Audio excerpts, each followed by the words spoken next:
శుభోదయం. ఇది అక్టోబర్ 25, 2025. ఇప్పుడు ఇక్కడ సహోదరుడు జోసెఫ్ బ్రెన్హామ్ నుండి పక్షిరాజులు కూడుకొనుచున్నవి లేఖ ఇక్కడ ఉన్నది.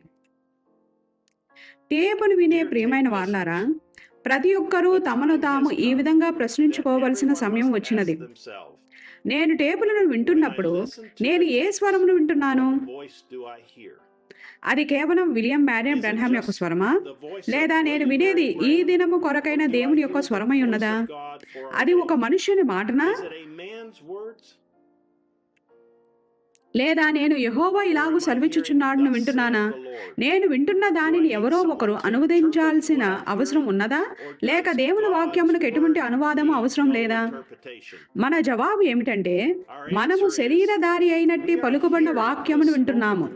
మనము అల్ఫా ఒమేగను వింటున్నాము. ఆయన మన దినములో చేస్తాడని చెప్పినట్లుగా ఆయన అనగా ఆ అగ్నిస్తంభము మానవ పెదవుల గుండా మాట్లాడటను మనము వింటున్నాము. మనము ఒక మనిషి మాటలను వినడం లేదు. నిన్న, నేడు మరియు నిరంతరము ఒకటే రీతిగా ఉన్న దేవుడు మాట్లాడటాన్ని మనం వింటున్నాము.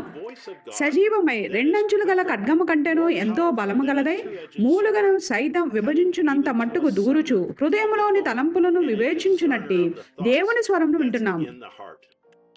ఆయన గలిలయలో నడిచినప్పుడు ఏమై ఉన్నాడో ఈ రాత్రి జెఫర్సన్విల్లో కూడా ఆయన అదే అయి ఉన్నాడని, బ్రెన్హామ్ ఆలయము వద్ద ఆయన అదే అయి ఉన్నాడని మనకు బయలుపరచబడినది. అది దేవుని యొక్క వాక్యము శరీరధారి అవ్వడమై ఉన్నది. ఆయన అప్పుడు ఏమై ఉన్నాడో ఆయన ఈ రాత్రి అదే అయి ఉన్నాడు మరియు ఎప్పటికీ అదే అయి ఉంటాడు. ఆయన ఏమి చేస్తానని చెప్పాడో ఆయన దానిని చేశాడు. ఆ మనుషుడు దేవుడు కాదు, అయితే దేవుడు ఇంకనూ సజీవుడై ఉండి ఆ మనిషి ద్వారా తన వధువుతో మాట్లాడుచున్నాడు.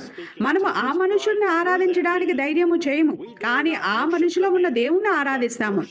ఏలయనగా ఈ చివరి దినములలో ఆయన యొక్క స్వరముగా ఉండి మరియు ఆయన యొక్క వధువును నడిపించడానికి అతడు దేవుడు ఎన్నుకున్నట్టు మనిషి ఉన్నాడు. ఆయన ఈ గొప్ప అంత్యకాల ప్రత్యక్షతను మనకు ఇచ్చాడు గనుక ఇప్పుడు మనమెవరమన్నది మనము గుర్తించగలము.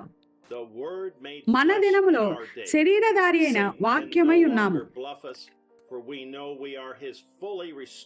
సాతానుడు మనల్ని ఇక ఎంత మాత్రము మోసము చేయలేడు. ఏలైనగా మనము ఆయన యొక్క పూర్తిగా పునరుద్ధరించబడిన కన్యక వాక్య వధువై ఉన్నామని మనకు తెలుసు. ఆ స్వరము మనకు ఇట్లు చెప్పినది, మనకు అవసరమై ఉన్న ప్రతిదీ ఇదివరకే మనకు ఇవ్వబడినది. వేచి ఉండాల్సిన అవసరం లేదు. అది పలుకబడినది, అది మనదే, అది మనకు చెంది ఉన్నది. సాతానుడికి మన మీద ఎటువంటి అధికారమో లేదు. వాడు ఓడించబడినాడు. నిశ్చయంగా సాతానుడు వ్యాధిని, మనోవేదనను మరియు గుండెపోట్లను మన మీదకు విసురుగలడు, కానీ వాడిని బయటకు తరమడానికి సామర్థ్యతను తండ్రి ఇదివరకే మనకు ఇచ్చాడు. మనము కేవలం మాటను పలుకుతాం మరియు వాడు వెళ్లాల్సిందే. మనము దానిని పలుకుచున్నందుకు కాదు, కానీ దేవుడు దానిని పలికినందుకై ఉన్నది. ఉడతలే లేనప్పుడు ఉడతలను సృష్టించిన అదే దేవుడు సహోదరి హ్యాటీకి ఆమె హృదయ కోరికై ఉన్న ఆమె యొక్క 2 కుమారులను అనుగ్రహించిన అదే దేవుడు వైద్యుని హస్తము ఆమెను తాకడానికి ముందే ఒక కణితి నుండి బ్రెన్హామ్ గారి భార్యను స్వస్థపరిచిన అదే దేవుడు.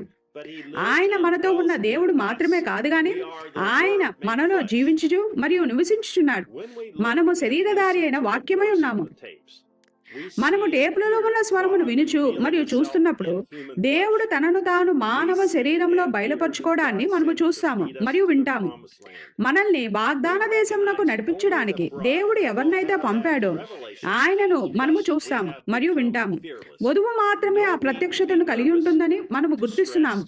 తద్వారా మనము భయం లేని వారిగా మారినాము. ఉద్రిక్తతో, బాధతో, చిరాకుతో, ప్రశ్నతో లేదా చింతతో ఉండాల్సిన పని లేదు. మనం వధుమై ఉన్నాము. విని బ్రతుకుము నా సహోదరుడా, బ్రతుకుము. ఇప్పుడు యేసు మాటలను విని బ్రతుకుము. ఏలైనగా అది టేపులలో రికార్డు చేయబడినది. హల్లెలూయా. మనము కేవలం విని బ్రతుకడమే. ఓ యేసుక్రీస్తు యొక్క వధువా, మనము ఎటువంటి ఒక గొప్ప దినంలో జీవిస్తున్నాం కదా. క్షణ క్షణము మనం ఎటువంటి దాని కొరకు ఎదురు చూస్తున్నాము కదా. ఈ దినములలో ఏ రోజైనా మనము మన ప్రియులను చూడబోచున్నాము. పిదప కనురెప్ప పాటున మనం ఇక్కడి నుండి వెళ్ళి ఆవలి వైపున వారితో ఉంటాము. అది మనము దానిని అనుభూతి చెందగలిగేంత సమీపంగా ఉన్నది. మహిమ వధువా రమ్ము. ఈ ఆదివారము జెఫర్సన్విల్ కాలమానం ప్రకారంగా మధ్యాహ్నం 12 గంటల సమయంనకు ఆయన నిత్యజీవపు మాటలను మనతో చెప్పడాన్ని వినుచుండగా మరొకసారి దేవుని స్వరము చుట్టూ ఐక్యమవుదాము. సహోదరుడు జోసెఫ్ బ్రెన్హామ్. వర్తమానము 63-12-29 ఈ యేసు వైపు చూడుము.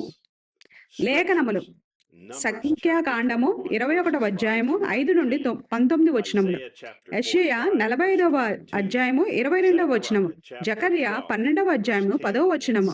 పరిశుద్ధ యోహాను 14వ అధ్యాయం 12వ వచనము. మరలా కలిసేంత వరకు దేవుడు మిమ్మల్ని దీవించును గాక మరియు షలోం.